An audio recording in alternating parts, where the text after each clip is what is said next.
Saudara-saudariku yang terkasih dalam Tuhan, berjumpa kembali dengan saya Romo Yohanes Gunawan PR dari Seminari Menengah Santo Petrus Canisius Mertoyudan Magelang. Hari ini saya mengajak kita untuk merenungkan satu poin permenungan, peka mendengarkan kehendak Tuhan. Kepekaan mendengarkan kehendak Tuhan pada zaman sekarang ini sangat penting, sekaligus menjadi tantangan bagi kita semua. Kenapa?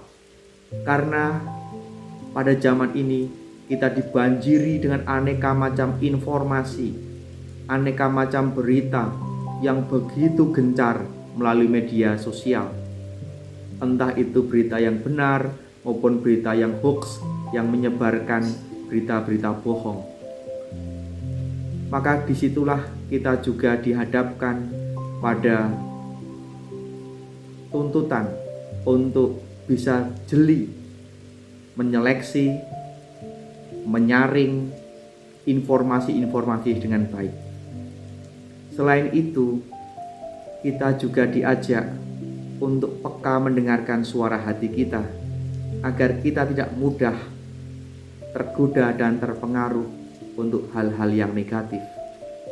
Tuhan Yesus dalam bacaan hari ini mengingatkan kita untuk mengutamakan keselamatan. Keselamatan adalah kehendak Allah. Allah menghendaki agar umatnya itu selamat. Maka Yesus sangat peka akan kehendak Allah di dalam karya pelayanannya. Meskipun pada hari Sabat, Tuhan Yesus mengutamakan keselamatan, maka Dia dengan mantap mengambil pilihan sikap untuk menyembuhkan orang yang mati tangan kanannya pada hari Sabat. Maka Dia mengatakan, bangunlah dan berdirilah di tengah. Bangunlah dan berdirilah di tengah. Sebuah perintah yang tegas, supaya orang yang mati tangan kanannya itu bangun, berdiri, supaya disembuhkan oleh Tuhan. Maka Tuhan kemudian menjamah orang yang sakit itu dan rahmat mujizat kesembuhan terjadi. Kepekaan akan kehendak Tuhan itu akan membawa orang pada keselamatan. Hal ini juga dialami oleh Santo Yusuf yang sepanjang tahun ini dicanangkan sebagai tahun Santo Yusuf. Dan kita tahu dalam hidup Santo Yusuf, beliau mengalami pergulatan yang tidak mudah. Dan dia dipanggil Tuhan untuk menjadi bapa keluarga kudus di Nazaret. Dalam menjalani panggilan itu, dia seringkali dihadapkan pada situasi yang tidak mudah.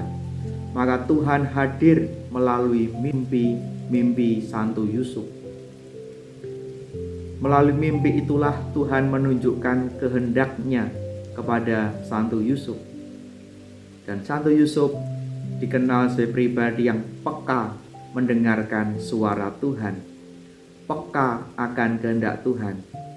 Kita tahu ya, ada 4 mimpi yang dialami oleh Santo Yusuf. Terkait dengan hal itu, saya mempersembahkan sebuah buku sederhana bagaimana memaknai Santo Yusuf, memaknai mimpi Santo Yusuf. Dan kita diajak untuk memaknai mimpi kita bersama dengan Santo Yusuf. Santo Yusuf mempunyai 4 mimpi. Mimpi pertama, beliau diperintahkan oleh malaikat Tuhan supaya tidak takut mengambil Maria sebagai istrinya. Dan dikatakan di situ, Yusuf, jangan takut mengambil Maria sebagai istrimu. Perintah dari Tuhan. Lalu mimpi yang kedua, Santo Yusuf diminta untuk mengungsi ke Mesir. Dikatakan, bangunlah, ambillah anak itu serta ibunya, larilah ke Mesir dan tinggallah di sana. Perintah lagi. Tuhan memerintahkan Santo Yusuf untuk segera bangun, mengambil anak itu, yaitu Yesus yang masih kecil, dan Maria ibunya untuk lari mengungsi ke Mesir.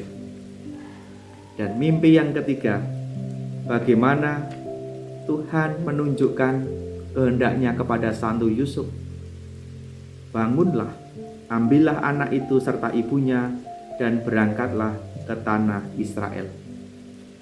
Mimpi yang ketiga menunjukkan kehendak Tuhan, memerintahkan kepada Santo Yusuf agar dia kembali dari Mesir menuju ke tanah Israel.